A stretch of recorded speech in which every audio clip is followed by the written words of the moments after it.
dari kelompok bidang politik akan menjelaskan tentang perubahan sosial dalam perspektif sosiologi di bidang politik. Oke, jadi yang pertama ada faktor globalisasi modernitas dan teknologi yang berperan dalam perubahan politik. Perubahan sosial di bidang politik dipengaruhi oleh globalisasi modernitas dan teknologi. Globalisasi membuat Indonesia banyak belajar dari negara lain, misalnya tentang demokrasi, transparansi, dan perlindungan hak asasi manusia. Modernitas membuat masyarakat menginginkan pemerintah yang lebih cepat, terbuka, dan efisien. Sementara itu, kemajuan teknologi seperti internet dan media sosial membuat masyarakat lebih mudah mendapatkan informasi politik, menyampaikan pendapat, dan mengawasi kebijakan pemerintah. Globalisasi membuat Indonesia belajar dari negara lain, misalnya dalam demokrasi. Kita menerapkan pemilu agar rakyat bisa memilih pemimpinnya. Dalam transparansi, pemerintah sekarang lebih terbuka menyampaikan informasi kepada masyarakat.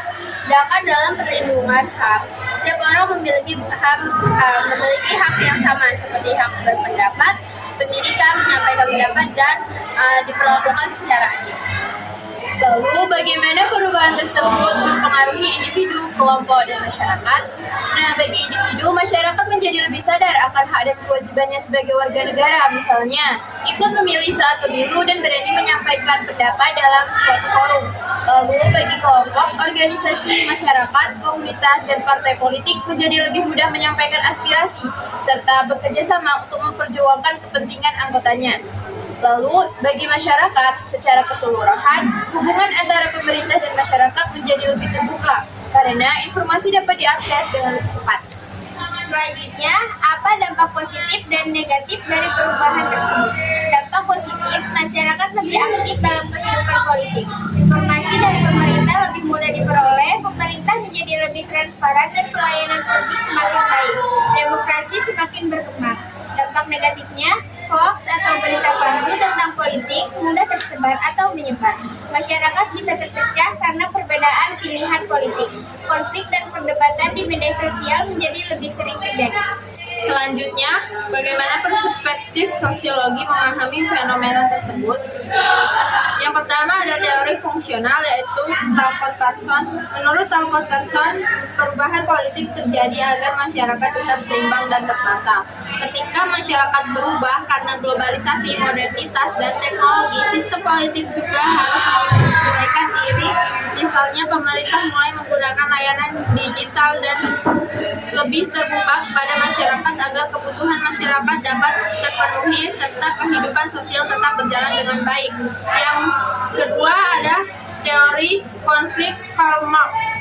Menurut Karl Marx, perubahan politik terjadi karena adanya konflik atau perbedaan kepentingan antara kelompok-kelompok dalam masyarakat. Misalnya masyarakat menuntut keadilan, transparansi, atau kebijakan yang lebih baik. Dari konflik dan tuntutan tersebut akhirnya muncul perubahan dalam sistem politik agar sesuai dengan kebutuhan masyarakat.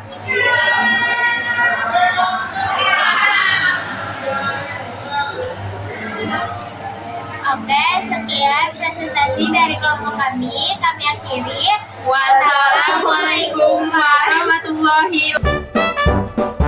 Jadi teman-teman, di sini ada salah satu teman saya yang ingin bertanya tentang seputar bidang politik, yaitu Naila. Jadi di sini aku mau tanya, bisakah kedua teori digunakan bersamaan untuk menjelaskan perubahan politik? Bisa, ada perubahan yang terjadi karena penyesuaian terhadap perkembangan zaman, yaitu teori fungsional, dan ada yang terjadi karena tuntutan atau konflik masyarakat, teori konflik.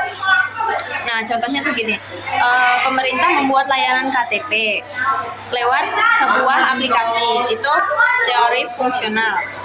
Nah, lalu ada beberapa masyarakat tuh yang yang banyak mengeluh tentang aplikasinya itu, bahwa aplikasinya itu sulit digunakan, ribet lah gitu intinya persyaratannya untuk menggunakan aplikasi itu.